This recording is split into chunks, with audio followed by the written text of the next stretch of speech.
നമസ്കാരം. ശബരിമല സ്വർണ്ണക്കൊള്ള കേസിൽ നിരന്തരമായി ഉയർന്നു കേട്ട പേരാണ് നടൻ ജയറാമിന്റെ പേര്. ജയറാമുമായി ബന്ധപ്പെട്ട് ഉണ്ണികൃഷ്ണൻ പോറ്റിക്ക് വലിയ ബന്ധങ്ങളുണ്ട് എന്നും ജയറാം പറഞ്ഞ മൊഴികളിൽ ചില വൈരുദ്ധ്യം നിലനിൽക്കുന്നുണ്ട് എന്നൊക്കെയായിരുന്നു മാധ്യമങ്ങൾ വലിയ രീതിയിൽ വാർത്തകൾ റിപ്പോർട്ട് ചെയ്തുകൊണ്ടിരുന്നത്. ഈ ചില ഓൺലൈൻ മാധ്യമങ്ങളൊക്കെ ജയറാമിനെ കരിവാരി തേക്കാൻ വേണ്ടിയിട്ടും അദ്ദേഹത്തെ ഇതിലേക്ക് എടുത്തിടാൻ വേണ്ടിയിട്ടും ഒക്കെ വലിയ ശ്രമങ്ങൾ നടത്തി. ജയറാമിന്റെ ജയറാം ഉടൻ അറസ്റ്റിലാകും, അല്ലെങ്കിൽ ജയറാമിന് ഇന്ന ബന്ധമുണ്ട് എന്നൊക്കെ പറഞ്ഞുകൊണ്ടുള്ള വലിയ കാര്യങ്ങൾ യഥാർത്ഥത്തിൽ അത്തരത്തിലുള്ള നെറേഷൻ തന്നെ ഓൺലൈൻ മാധ്യമങ്ങളും മെയിൻ സ്ട്രീം മാധ്യമങ്ങളും ഒക്കെ നടത്തി. മെയിൻ സ്ട്രീം മാധ്യമങ്ങൾ എപ്പോഴും അവരുടെ ചില അജണ്ടക്കനുസരിച്ച് കാര്യങ്ങളെ വളരെ പരോക്ഷമായി പറയുമ്പോൾ ഓൺലൈൻ മാധ്യമങ്ങൾ അത് വളരെ കൃത്യമായും വ്യക്തമായും ഡയറക്റ്റ് തന്നെ പറയും എന്നുള്ളതാണ് അതിൻ്റെ ഒരു വ്യത്യാസം എന്ന് പറയുന്നത്. അതുകൊണ്ട് തന്നെ അദ്ദേഹത്തിന്റെ ചെന്നൈയിലെ വീട്ടിലേക്ക് ഈ പറയുന്ന സ്വർണ്ണപ്പാളികൾ എത്തിച്ച് പൂജ ചെയ്തു എന്നും ആ പൂജ നടന്ന സമയങ്ങളിൽ പലതരത്തിലുള്ള വ്യത്യാസമുണ്ട് എന്നും 2 or 3 തവണ അത്തരത്തിലുള്ള പൂജകൾ അവിടെ നടന്നിട്ടുണ്ട് എന്നും അത് ജയറാമിന്റെ മൊഴിയിൽ ഇല്ല, ഒരു തവണയാണ് ഉണ്ണികൃഷ്ണൻ പോറ്റി വീട്ടിലെത്തി ഇത്തരത്തിലുള്ള പൂജ നടത്തിയത് എന്നൊക്കെയുള്ള കാര്യങ്ങളായിരുന്നു എന്നാണ് എല്ലാ മാധ്യമങ്ങളും അടിച്ചുവിട്ടുകൊണ്ടിരുന്നത്. ഇത് യഥാർത്ഥത്തിൽ ഉണ്ണികൃഷ്ണൻ പോറ്റി എന്ന് പറയുന്ന തട്ടിപ്പ് വീരനെ, അല്ലെങ്കിൽ അതിന്റെ പിന്നിൽ പ്രവർത്തിച്ചിട്ടുള്ള വാസുവും അതുപോലെ തന്നെ പത്മകുമാറും ഉൾപ്പെടെയുള്ള ആളുകളെ, ഈ പറയുന്ന രാഷ്ട്രീയ നേതൃത്വങ്ങളെ, ഇവരുടെയൊക്കെ പങ്ക് എത്രത്തോളം ഉണ്ട് എന്ന് മനസ്സിലാവാതിരിക്കാൻ വേണ്ടി ഈ പല ആളുകളിലേക്കും ഇത് ഡൈവേർട്ട് ചെയ്യുന്ന തിരക്കിലായിരുന്നു മാധ്യമങ്ങൾ. ഇപ്പോൾ ജയറാമിന്റെ പേരും തന്ത്രിയുടെ പേരും ഒക്കെ വന്നു കഴിഞ്ഞാൽ ഇത് ഒരു വേറൊരു രീതിയിലോട്ടൊക്കെ മാറും എന്നൊരു ചിന്തയാണ് ഉണ്ടായിരുന്നത്. എന്നാൽ ശബരിമല അയ്യപ്പന്റെ സ്വർണം അവിശ്വാസികളായിട്ടുള്ള രാഷ്ട്രീയ നേതാക്കന്മാർ അവിടെ കയറിക്കൂടി മനഃപൂർവ്വം ആ തരത്തിലുള്ള ഉദ്യോഗസ്ഥരെ വരെ, മറ്റു ക്രിമിനൽ കേസുകളിൽ, തട്ടിപ്പ് കേസുകളിൽ പ്രതിയായിട്ടുള്ള ഉദ്യോഗസ്ഥരെ ശബരിമലയിലേക്ക് സ്ക്രൂട്ടിനി ചെയ്ത് വിളിച്ചു കൊണ്ടുവന്ന് അവിടെ നിയമിച്ച്, ഉദാഹരണത്തിന് ഈ മുരാരി ബാബുവിനെ പോലെയുള്ള ഉദ്യോഗസ്ഥരൊക്കെ ഏറ്റുമാനൂർ അമ്പലത്തിൽ വലിയ തട്ടിപ്പ് നടത്തിയ ഉദ്യോഗസ്ഥനാണ് ഈ പറയുന്ന മുരാരി ബാബു എന്ന് പറയുന്നത്. അയാളെ ശിക്ഷിക്കേണ്ടതിന് പകരം രക്ഷിച്ച് ശബരിമലയിൽ എത്തിച്ചത് ആരാണ് എന്നൊക്കെയുള്ള ചോദ്യമുണ്ട്. അന്ന് ഏത് ദേവസ്വം മന്ത്രിയായിരുന്നു എന്ന ചോദ്യമുണ്ട്. അന്ന് ഈ പറയുന്ന കടകംപള്ളി അല്ല ദേവസ്വം മന്ത്രി, വേറൊരു ആളാണ് ദേവസ്വം മന്ത്രി എന്ന് പറയുന്നത്. അദ്ദേഹത്തിനൊക്കെ ചോദ്യം ചെയ്യേണ്ട എന്നതുകൊണ്ട് ആ തരത്തിലേക്കൊന്നും അന്വേഷണം പോകുന്നില്ല എന്ന് മാത്രമല്ല, 90 ദിവസത്തിനുള്ളിൽ താൽക്കാലികമായിട്ടുള്ള കുറ്റപത്രം കൊടുക്കാതെ ഈ പറയുന്ന ആളുകളെ എല്ലാം രക്ഷിക്കാനുള്ള ശ്രമം SITയുടെ ഭാഗത്തു നിന്ന് ഉണ്ടാവുകയും കർശനമായിട്ടുള്ള വിമർശനം ഹൈക്കോടതിയുടെ ഭാഗത്തു നിന്ന് കഴിഞ്ഞ ദിവസം SITക്കെതിരെ ഉന്നയിക്കപ്പെടുകയും ചെയ്ത ഒരു സാഹചര്യം കൂടെ നിലനിൽക്കുന്നുണ്ട് എന്നുള്ളതാണ് യാഥാർത്ഥ്യം. കാരണം താൽക്കാലിക കുറ്റപത്രം കൊടുത്തു കഴിഞ്ഞാൽ ഈ പറയുന്ന മുരാരി ബാബു ഉൾപ്പെടെയുള്ള മറ്റുള്ള ആർക്കും എന്ത് കിട്ടില്ല? ബെയിൽ കിട്ടില്ല. 90 ദിവസമായി ബെയിൽ കിട്ടാതെ സെഷൻസ് കോടതിയിലും ഹൈക്കോടതിയുടെ ഡിവിഷൻ ബെഞ്ചിലും പിന്നീട് സുപ്രീം കോടതിയിലും വരെ പോയിട്ടും ബെയിൽ കിട്ടാതെ അകത്ത് കിടക്കേണ്ടി വന്നു ഇവർക്ക് എന്നുള്ളതാണ്. അതിൽ മുരാരി ബാബു മാത്രമാണ് ഇപ്പൊ ജാമ്യം കിട്ടി പുറത്തിറങ്ങിയിരിക്കുക. അത് ജാമ്യം എന്ന് പറയുന്നത് സ്വാഭാവിക ജാമ്യമാണ്. 90 ദിവസം ഒരാൾ അകത്ത് കിടക്കുകയാണെങ്കിൽ അതിനു മുമ്പ് കുറ്റപത്രം കൊടുത്തിട്ടില്ല എങ്കിൽ അയാൾക്ക് സ്വാഭാവികമായ ജാമ്യം അനുവദിക്കണം എന്നാണ് ഭരണഘടന പറയുന്നത്.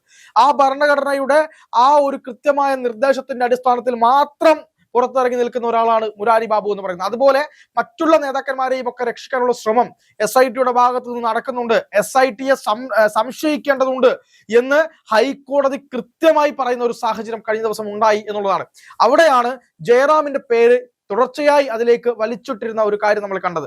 ഇപ്പൊ സത്യത്തിൽ ജയറാം അന്ന് തന്നെ വെളിപ്പെടുത്തിയിരുന്നു, അദ്ദേഹം ഒരു വലിയ ഭക്തനാണ്, അദ്ദേഹം കറകളഞ്ഞ ഒരു ഭക്തനാണ്. അദ്ദേഹം നിരന്തരമായി ശബരിമലയിൽ എത്തുന്ന, ശബരിമല അയ്യപ്പനെ അത്രയേറെ വിശ്വസിക്കുന്ന, അത്രയേറെ ഈ പറയുന്ന ഭഗവത് ചൈതന്യങ്ങളിൽ വിശ്വസിക്കുന്ന ഒരു മനുഷ്യനാണ് ജയറാം എന്ന് പറയുന്നത്. ഇതുവരെ ഒരു തട്ടിപ്പ് കേസിലോ മറ്റു കാര്യങ്ങളിലോ മലയാള സിനിമാ രംഗത്ത് പോലും അദ്ദേഹത്തിന്റെ പേരിൽ ഒരു ആരോപണങ്ങളോ അല്ലെങ്കിൽ വേറെ ഏതെങ്കിലും തരത്തിലുള്ള കാര്യങ്ങളോ ഒന്നും ഇല്ലാത്തൊരു മനുഷ്യനാണ് ജയറാം എന്ന് പറയുന്നത്.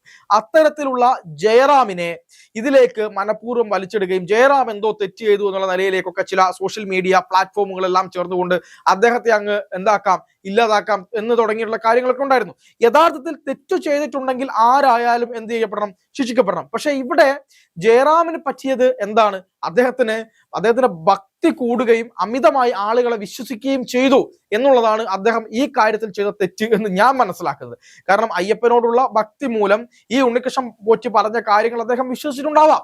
അദ്ദേഹം അവിടെ ഈ പറയുന്ന സ്വർണ്ണപ്പാളികൾ എത്തിച്ച് പൂജ ചെയ്തപ്പോൾ അദ്ദേഹം അതിന്റെ പ്രാധാന്യത്തെക്കുറിച്ച്, അത് കൊണ്ടുവരാൻ പാടില്ലാത്ത സാധനമാണ് എന്നതിനെ കുറിച്ച്, അല്ലെങ്കിൽ അത് നിയമവിരുദ്ധമായി അവിടെ നിന്ന് കടത്തിക്കൊണ്ടുവന്ന് പൂജ ചെയ്യുകയാണ് എന്നതിനെ പറ്റിയൊന്നും അദ്ദേഹത്തിന് അറിവില്ലായിരുന്നു എന്ന് തന്നെ അന്ന് തന്നെ അദ്ദേഹം അത് വ്യക്തമായിട്ട് മൊഴിയിൽ പറഞ്ഞിട്ടുണ്ട്.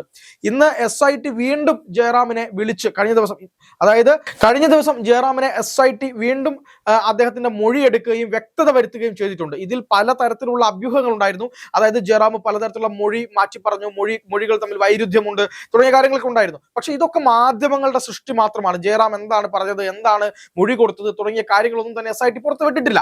പക്ഷെ മാധ്യമങ്ങൾ അവരുടെ സൃഷ്ടിക്കനുസരിച്ച് ചില വാർത്തകൾ സൃഷ്ടിക്കുകയും അദ്ദേഹത്തെ ഇതിൽ കുറ്റക്കാരനാക്കാനുള്ള ശ്രമങ്ങൾ നടത്തുകയും ചില പ്രൊഫൈലുകൾ അദ്ദേഹമാണ് അത് ഇതിൽ ഈ പറയുന്ന പൊളിറ്റിക്കൽ നേതാക്കന്മാർക്കോ ഈ പാർട്ടിക്കോ അല്ലെങ്കിൽ ഇതിന്റെ ദേവസ്വം ബോർഡിനും ഒന്നും ഒരു പങ്കുമില്ല. തന്ത്രിയും ജയറാമും ഉണ്ണികൃഷ്ണൻ പോറ്റിയും പിന്നെ വേറെ ആരൊക്കെയോ ചേർന്ന് നടത്തിയ ഒരു തട്ടിപ്പാണ് ഇത് എന്ന നിലയിലേക്കൊക്കെ മാറ്റാനുള്ള ഒരു ശ്രമം, അതിന്റെ ഒരു ഗൗരവം കുറയ്ക്കാനുള്ള ഒരു ശ്രമം അവിടെ നടന്നിരുന്നു.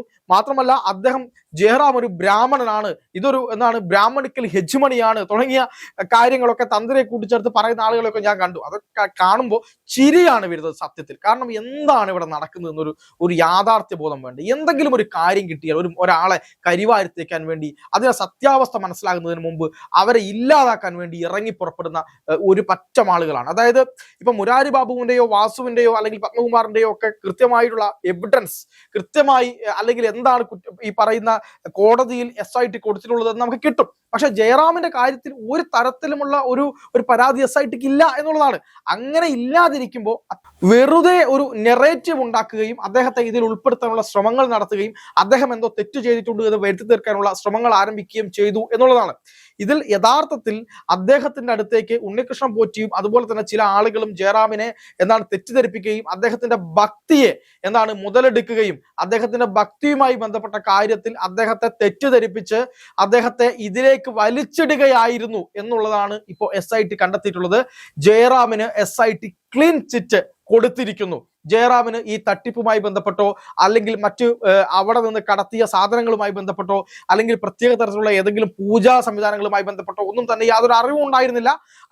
അദ്ദേഹത്തിന്റെ വീട്ടിലൊരു പൂജ നടക്കും അല്ലെങ്കിൽ ഈ പൂജ ചെയ്താൽ വളരെ നല്ലതാണ് എന്ന് പറഞ്ഞപ്പോൾ ആ പൂജ ചെയ്യാം എന്ന് പറഞ്ഞുകൊണ്ട് ഉണ്ണികൃഷ്ണൻ പോറ്റിയെ വിശ്വസിച്ച് ഒരു പൂജ നടത്തി എന്നുള്ളത് മാത്രമാണ് ജയറാമിന്റെ പേരിലുള്ള ഒരു അലിഗേഷൻ എന്ന് പറയുന്നത്. അതിൽ ഈ കുറ്റകരമായിട്ടുള്ള കാര്യം ജയറാം ചെയ്തിട്ടില്ല.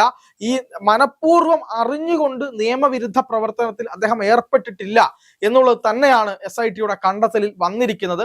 അപ്പോ ഇത്രയും നാളും ജയറാം ഇത് അറസ്റ്റിലാകാൻ പോകുന്നു, അടുത്ത നിമിഷം അറസ്റ്റിലാകും, അത് അടുത്ത ദിവസം അറസ്റ്റിലാകും എന്നൊക്കെ പറഞ്ഞ് നടന്ന ആൾക്കാരൊക്കെ ഉണ്ട്. ഇവരൊക്കെ ഒന്നുകൂടി ഈ പറഞ്ഞ വാക്കുകളൊന്നും നമുക്ക് തിരിച്ചെടുക്കാൻ വേണ്ടി കഴിയില്ല എന്നുള്ളത് നമ്മൾ ആലോചിക്കണം. അപ്പോൾ ഇന്ന് തിരുവനന്തപുരത്ത് മാതൃഭൂമിയുടെ ഒരു പുസ്തകോത്സവവുമായി ബന്ധപ്പെട്ട് സാഹിത്യോത്സവവുമായി ബന്ധപ്പെട്ട് വന്ന ജയറാം സ്വാമിയെ ശരണമയ്യപ്പ എന്നെ വെറുതെ വിടൂ എന്ന് പറഞ്ഞുകൊണ്ടാണ് അദ്ദേഹം കാറിൽ കയറിപ്പോയത്.